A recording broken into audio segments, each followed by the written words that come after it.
रात्रीचे 9 वाजलेले होते. शहरात हलकासा पाऊस सुरू होता. रस्त्यांवर दिव्यांचा पिवळसर प्रकाश पडत होता आणि रोहन तो आपल्या कारमध्ये एकटाच बसलेला होता. त्याच्या हातात फोन होता आणि त्याला पहिले आलेल्या त्याच अननोन नंबरवरून आलेला कॉल, तो आवाज अजूनही त्याच्या कानात घुमत होता. जर तुला तुझ्या जन्माचं रहस्य जाणून घ्यायचं असेल तर जुन्या सिटी हॉस्पिटलमध्ये ये. रोहनच्या मनात हजारो प्रश्न होते. आतापर्यंत त्याला वाटत होतं सुमन तर त्याची खरी आई नव्हती. मग त्याला वाटलं राजदीप आणि त्यांची पत्नी हे तरी त्याचे खरे आईवडील आहेत. पण आता तेही सत्य नव्हतं. मग तो कोण होता? त्याचे खरे आईवडील कोण होते? आणि विक्रम त्याच्या मागे का लागला होता? या सगळ्या प्रश्नांची उत्तरं कदाचित आज त्याला मिळणार होती. मग रोहनने कार सुरू केली आणि जुन्या हॉस्पिटलकडे जायला निघाला. अर्ध्या तासानंतर तो हॉस्पिटलसमोर तर उभा होता. ती इमारत खूप जास्त जुनी होती. काही काळांपूर्वी खिडक्यांचा काचा फुटलेल्या होत्या, भिंतीवर काळे डाग होते आणि आजूबाजूला पूर्ण शांतता होती. जणू कित्येक वर्षापासून तिथे कोणी आलेलंच नव्हतं त्या हॉस्पिटलमध्ये. मग रोहन हळूहळू त्या हॉस्पिटलमध्ये गेला. मोबाईलचा फ्लॅश त्याने चालू केला. कॉरिडॉरमध्ये धूळ साचलेली होती. जुन्या स्ट्रेचर पडलेल्या होत्या आणि भिंतीवर अजूनही काही जुन्या नावांचे बोर्ड होते. रोहनचं हृदय तर जोरजोरात धडधडत होतं, कारण तिथे कोणीच नव्हतं. मग अचानक त्याला एका खोलीत प्रकाश दिसला. तो सावधपणे तिकडे गेला. आत एक वृद्ध महिला खुर्चीवर बसलेली होती. तिचे पांढरे केस होते, थकलेला चेहरा, पण डोळ्यात काहीतरी रहस्य होतं. ती रोहनकडे बघून हलकसा हसली. मला माहीत होतं तू कधी ना कधीतरी येशील. रोहन थेट मुद्द्यावर आला. तुम्ही कोण आहात? महिला शांतपणे म्हणाली. माझं नाव सरोज आहे. मी 20 वर्षापूर्वी या हॉस्पिटलमध्ये नर्स होते. रोहनचा तर श्वासच अडकला, कारण त्याला जाणवत होतं ही महिला त्याच्या भूतकाळाची किल्ली असू शकते.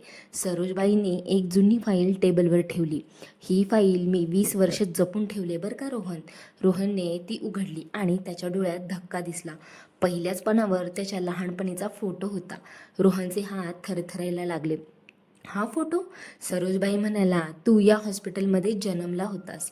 आणि मग रोहन स्तब्ध झाला. त्याच्या डोळ्यात पाणी आलं, कारण आयुष्यात पहिल्यांदाच तो आपल्या जन्माबद्दल काहीतरी ऐकत होता. मग सरोजबाई पुढे म्हणाला, तुझ्या जन्माच्या रात्री खूप मोठा गोंधळ झाला होता. मग तितक्यात रोहन शॉक होऊन त्यांना म्हणाला, का बरं? कारण त्याच रात्री या हॉस्पिटलमध्ये आणखी एका बाळाचा जन्म झाला होता. मग तिने ते वाक्य सांगितल्यानंतर रोहन जास्तीत जास्त गोंधळला. मग सरोजबाईंनी डोळ्यात भीती दिसली. त्या 2 बाळांपैकी एक बाळ अचानक गायब झालं त्या रात्री. मग रोहनचा श्वास पुन्हा अडकला. काय? हो. आणि त्यानंतर हॉस्पिटलमध्ये खूप जास्त चौकशी झाली, पण ते बाळ कधीच सापडलं नाही. रोहनला आता विचित्र वाटायला लागलं, कारण प्रत्येक उत्तरासोबत नवे प्रश्न तयार होत होते. मग माझा याच्याशी सगळ्यांशी काय संबंध? सरोजबाई काही सेकंद शांत राहिल्या आणि मग त्याला म्हणाल्या, कारण ते गायब झालेलं बाळ तू होतास रे बाळा. रोहनच्या हातातून फाईल जास्त खाली पडली. त्याला विश्वासच बसत नव्हता. मग तेवढ्यात हॉस्पिटलच्या बाहेर कोणीतरी धावत असल्याचा जोरात आवाज आला. मग सरोजबाई घाबरल्या आणि ओरडू लागल्या, ते आले, ते आले. रोहनने विचारलं, कोण? जे लोक हे सत्य बाहेर येऊ द्यायचं नाही ते लोक आले. अचानक खिडकीची काच फुटली. धाडकन हॉस्पिटलमध्ये पूर्ण आवाज झाला आणि आत एक दगड येऊन पडला. त्याला एक चिठ्ठी बांधलेली होती.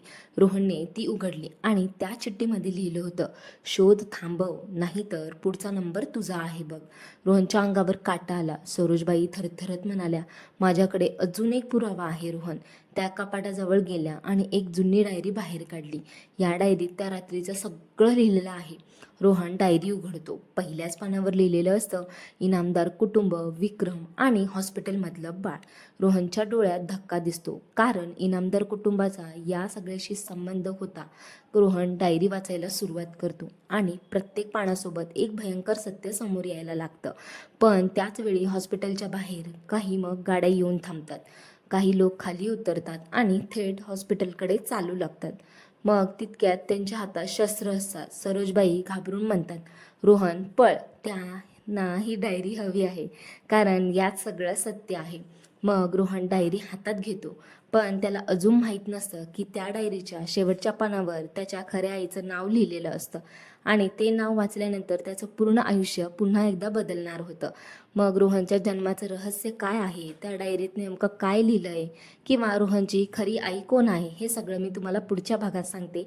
तोपर्यंत व्हिडिओ जर तुम्हाला आवडला असेल तर लाईक करा, चॅनल सबस्क्राईब करा आणि कमेंटमध्ये सांगा की तुमच्या मते रोहनच्या खऱ्या आईचं नाव काय असू शकतं.